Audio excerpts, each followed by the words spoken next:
Coronavirus crisis. Vice President Mike Pence visits an Indiana lab and holds a roundtable discussion on Operation Warp Speed. We have a report and reaction, including a look at whether the faithful are receiving doses of the vaccine yet. Bipartisan plan, why lawmakers say they are making progress on providing relief to those affected by COVID-19. And fight for the unborn.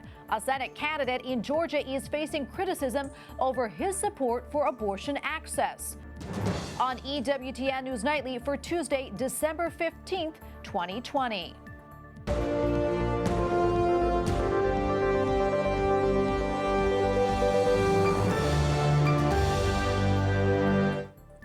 Good evening, and thanks for joining us tonight. I'm Tracy Sable. Vice President Mike Pence looks forward to Christmas and the season of hope. This, as the White House press secretary says that she would definitely get a COVID-19 vaccination. And the leader of the U.S. Senate offers his congratulations to President-elect Joe Biden. White House correspondent Owen Jensen is covering it all tonight. Owen? Tracy, good evening. As officials work to convince Americans to get that coronavirus vaccination, today at the White House, Press Secretary Kayleigh McEnany made it very clear to reporters she's ready to roll up her sleeve and get that shot. I absolutely would be open to taking the vaccine. And when White House Press Secretary Kayleigh McEnany was asked if President Donald Trump believes Americans should get the shot. Absolutely. Look, these are vaccines that he oversaw the development of. He has great confidence in. He wants to see all Americans get this vaccine, and he wants to see the most vulnerable among us get it first. But absolutely, he will be encouraging Americans to take this. As the White House seeks to build confidence in the vaccines, Vice President Mike Pence visits an Indiana company helping in the battle to beat the pandemic. We have gone through a season that has wearied the American people. But as the Christmas holiday approaches, this is always a season of hope, but I think that's especially true this year. On the election front, one day after the Electoral College votes, the Electoral College has spoken. So today I want to congratulate President-elect Joe Biden. And before he left to campaign in Georgia's Senate race, President-elect Joe Biden said he called Senate Majority Leader Mitch McConnell to thank him. And I'm looking forward to working with him. Just last night, President-elect Joe Biden addressed the nation, invoking this saint. As in the prayer of St. Francis, for where there is discord, union. Where there is doubt, faith. Where there is darkness, light.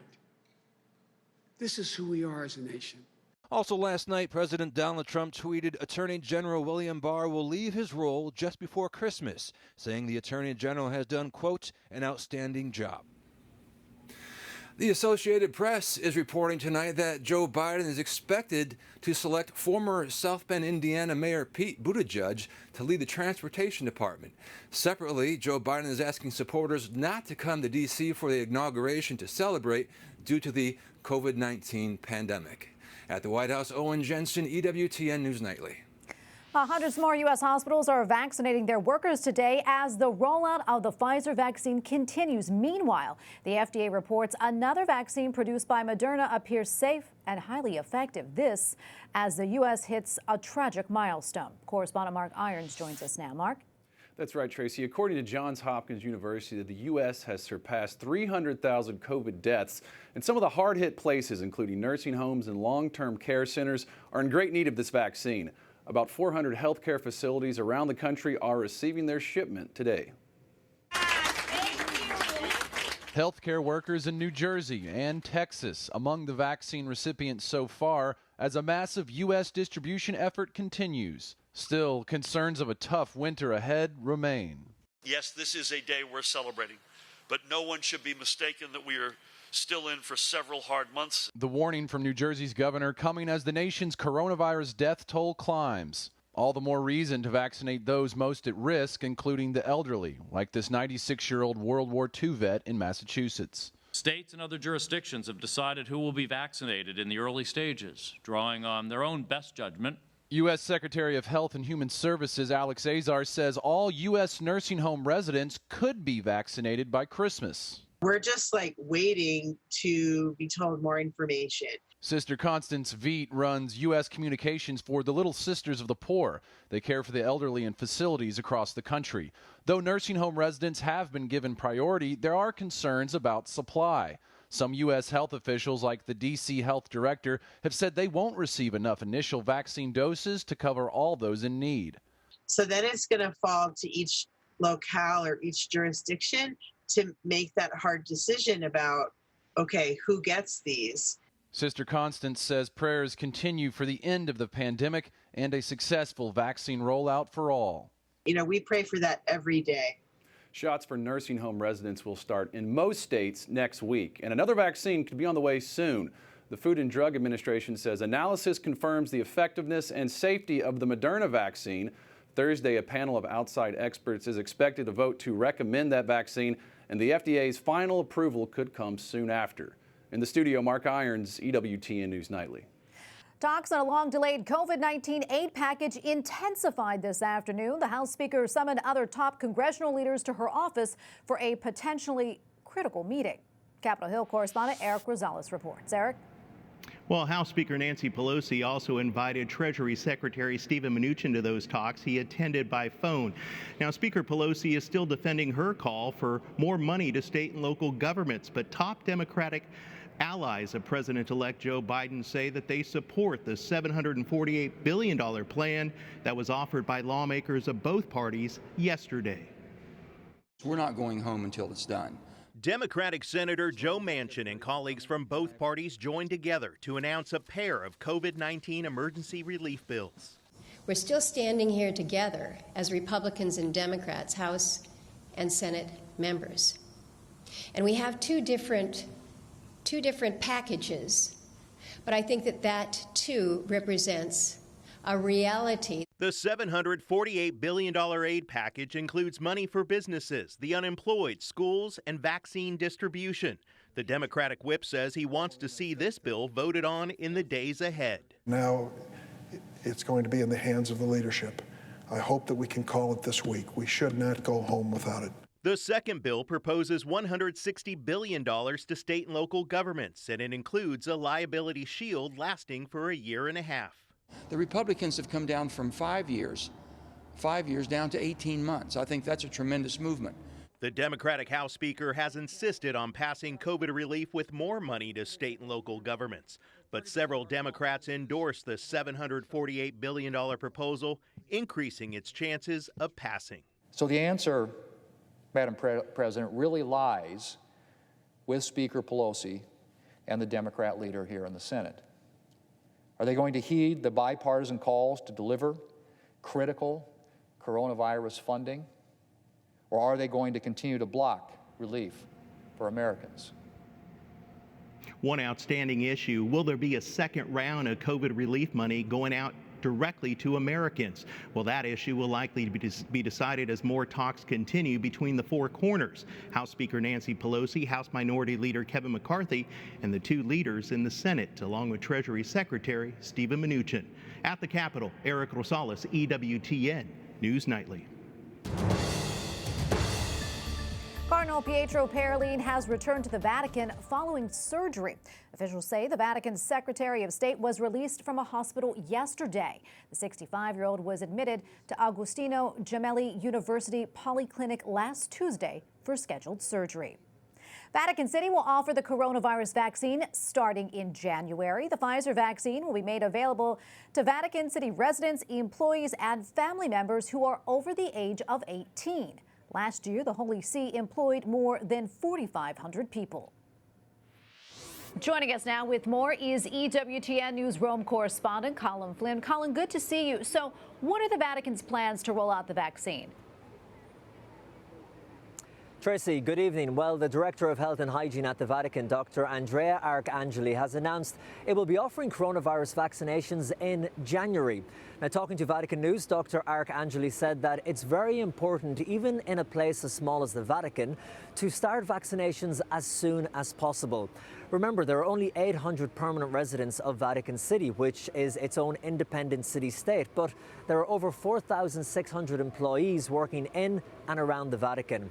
And since the beginning of the coronavirus outbreak, a total of 27 people have tested positive for COVID-19 in the Vatican, including at least 11 members of the Swiss Guard. Do we know why the Vatican chose the Pfizer vaccine?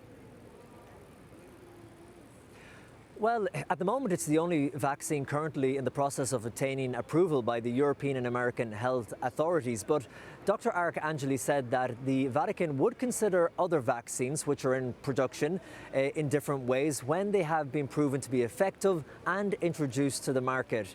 Now, Dr. Arcangeli also went on to acknowledge the fears that some people have around taking a vaccine that has been developed and tested over such a short period of time. But he reassured Vatican City staff and the residents living there, saying that there has been rigorous safety tests carried out. And Colm, do you know, are there plans for the vaccine to go public in Europe anytime soon? Yes, well, Tracy, as the death toll continues to rise across Europe, there is mounting pressure on the European Medicines Agency to approve a vaccine soon, possibly even as soon as Christmas. Now, Germany has said it is optimistic this will happen and said that if Pfizer and BioNTech vaccines are approved by Christmas, they will start the rollout before the end of the year. Other countries in Europe, like here in Italy, have been looking for the regulators to speed up and make a decision soon. The regulating agency has said it is working around the clock, but the reason that the same vaccine, which has already been approved in the US and the UK, has not been approved in the EU yet, is because their decision requires, quote, a higher level of evidence. Tracy? Okay, thank you so much, Colm. Colm Flynn, EWTN Newsroom correspondent. Thank you again. Thank you, Tracy. Coming up, Georgia Senate candidate Reverend Raphael Warnock is facing calls to change his support for abortion.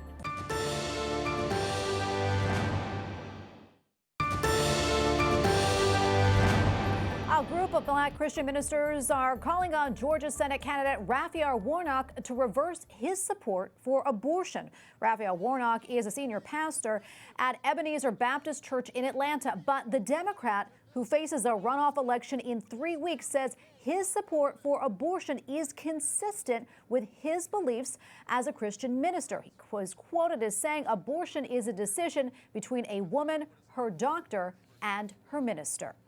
Highlighting just how important those runoff elections are, as we reported at the top of the newscast, President-elect Joe Biden traveled to Georgia today to show his support for both Democratic candidates. Joe Biden's appearance for Reverend Raphael Warnock and John Ossoff comes on the second day of early voting in the state in a runoff election that will determine Senate control. Vince Coglianese, editorial director at the Daily Caller, joins me now on Skype. Vince, welcome back. Always so good to speak with you. Joe Biden is the first Democratic presidential candidate to win Georgia in more than 25 years. Do you think he'll be able to transfer the voters' support of him to Warnock and Ossoff and then ultimately translate his victory into a victory for those candidates? Well, he's absolutely hoping to, and this is a year of kind of amazing election results with Joe Biden winning in Georgia the first time since 1992, as you said, so many Republicans winning almost every single House race across the country, except the one or so that's not yet resolved. And now we look at Georgia, where we have two candidates who are much further to the left than Joe Biden is. Joe Biden's job today, to make them seem normal, to make them seem mainstream. And the real test will be to see whether or not Joe Biden's victory in Georgia translates into coattails for John Ossoff and Raphael Warnock. I think in both of their cases, but particularly the latter man, Raphael Warnock, they have real baggage. I mean, you just mentioned it in the past news story you cited. Raphael Warnock, a minister who says that being pro-choice is the minister's position. He's added a person to the equation. He said it's between not only the woman and her doctor, but a woman, a doctor, and her minister. Normally, I would say most ministers across the country would say, yes, to the extent that I intervene, it would be on behalf of the human life that's at stake. And I think a lot of Christian voters in Georgia are going to be casting very skeptical or disdainful eyes at Raphael Warnock for taking a position like this, and it could very much hurt him. come January 5th. Yeah, earlier this month, President Trump made a campaign stop on behalf of GOP Senators David Perdue and Kelly Loeffler. What, if any, influence do you think he's having on voters there? Well, there's a huge number of Georgians who love Donald Trump.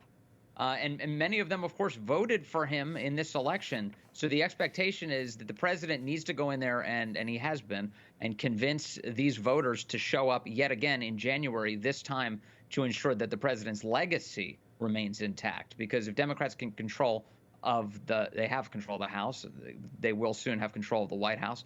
And in effect, if these Democrats win these races, that means ultimately Democrats cast the tie-breaking vote by way of Kamala Harris in the Senate. Democrats control it all. And that means the destruction of the Trump legacy. So if you are a Trump supporter in Georgia, that would be the rallying cry. That's an opportunity to show up to the polls and to support the president. I think in these next few weeks, that will be the most critical message in the country as America, the political America, descends on Georgia.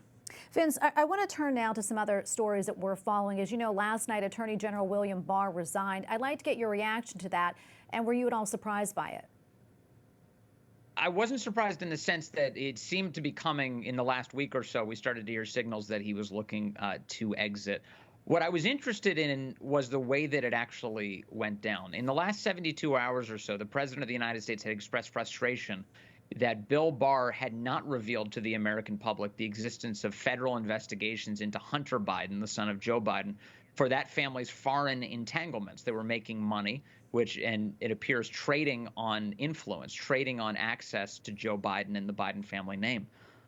Bill Barr didn't reveal the existence of those investigations. The president was publicly upset about that. And then we saw yesterday the president tweet out that Bill Barr is leaving, as you said. But interestingly, the president was very complimentary of Bill Barr and tweeted a letter that Barr had handed him, a resignation letter, wherein Bill Barr praised the president's record and talked about all the ways that he had served America well while he's been in office. It's an interesting exit. Bill Barr has taken a lot of arrows for President Trump, and mostly on trying to restore integrity to the Justice Department. It's a very fascinating exit for Attorney General Barr. Vince, we probably have about 30 seconds left or so. Any final thoughts before we let you go? Well, this is kind of an incredible moment. What happens next after we're starting to see some sense of, okay, this election, this presidential election, while there are a few legal challenges hanging out there, seems to be headed in the direction of Joe Biden indeed taking office as now president-elect, thanks to the Electoral College yesterday. That means that if Republicans are going to have any fighting chance of fighting back against a Democrat agenda with which they so vehemently disagree, they're going to have to get organized. And that begins with Georgia. If they can win these two seats and maintain them for Republicans, then you're looking at a Washington where these parties have to figure out a way to work together rather than have single party control. All right, Vince, we will leave it right there. Thank you so much for your time. Vince Coglianese, editorial director at the Daily Caller. Thanks again. Thanks so much. Up next, analysis of the latest developments in the vaccine for coronavirus. And we take a look at more nativity scenes sent in by you, our viewers.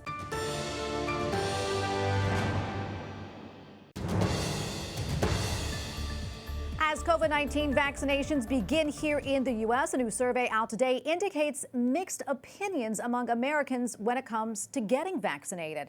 In its latest report, the Kaiser Family Foundation finds 71% of those asked say they will definitely or probably get a COVID-19 vaccine. However, nearly 1/4 of the adults asked said they probably or definitely would not get a COVID-19 vaccine, even if it were available for free and deemed safe by scientists. Joining me now on Skype is Dr. Bob Lahita, professor of medicine at New York Medical College and chairman of medicine at St. Joseph University Hospital. Dr. Lahita, welcome. Thank you so much for coming on the show. There's a lot. Thank you so much. There's a lot we want to get to, but I want to start with the Kaiser Family Foundation survey that I just mentioned. The findings that is appear to indicate that despite the positive messaging, there is still some skepticism when it comes to the Pfizer vaccine. Why do you think that is, and do you think those concerns are valid? I don't think those concerns are valid, but I do see, and I was very surprised prior to what you just said about the Kaiser Foundation study, that over 50% of the public in the summertime during the surge then did not want to get vaccinated. Now that the vaccine is available and is with us, that number has fortunately gone down. So more people do want to get the vaccine. But there's still this very recalcitrant anti-vaccine group that's out there, and it makes absolutely no sense since this is such a lethal disease and the vaccine is so safe. Dr. Lahita, what would be your message to those folks who are hesitant about getting the vaccine? This is a new vaccine which is molecularly designed. It is not a weakened virus. It is not anything that's dangerous. You're not getting anything that's living injected into your body. You're getting a nanometer-sized vesicle which contains genetic material from the coronavirus. And it's going to fool your immune system into thinking that you have been infected. And so you're really getting something quite safe, quite new, and quite revolutionary, which has a greater than 94% sensitivity, and the effect is terrific. It is beyond any vaccine that we've had, such as influenza, measles before. As you know, the FDA released its review of data on the Moderna vaccine. What do we know so far about its effectiveness and possible side effects? Well, we know that the Moderna vaccine is quite effective. It's almost as, or it is equally effective. I'm thinking it's 94, 92% effective, like the Pfizer vaccine. So Moderna is a similar vaccine. It's, again, the lipo nano compartment with a genetic material in it from the COVID-19 virus. It is extremely safe. It also has to be kept cold, but not as cold as the Pfizer vaccine. The Moderna vaccine is given 28 days apart, and the Pfizer vaccine is given 21 days apart. So there's 2 injections for each of those vaccines. And after it goes through the FDA, you know that the data have been carefully scrutinized, and this is exceedingly safe. And it's very important that we get this vaccine out to everybody. Yeah, another thing we also learned about today is the FDA gave the thumbs up, so to speak, to the first at-home coronavirus test that's available without a prescription. What more can you tell us about that? And do you think that'll be a game changer when it comes to curbing virus transmission? Well, there are a couple of at-home tests, but I think this is very, very exciting. And because the at-home tests that I'm aware of are the saliva test, which is excellent. And then we've got the breathalyzer test, which is quite novel, actually, and developed in Southeast Asia and Korea, where you actually breathe into a tube and change the resistance of some small resistant balls in the test tube.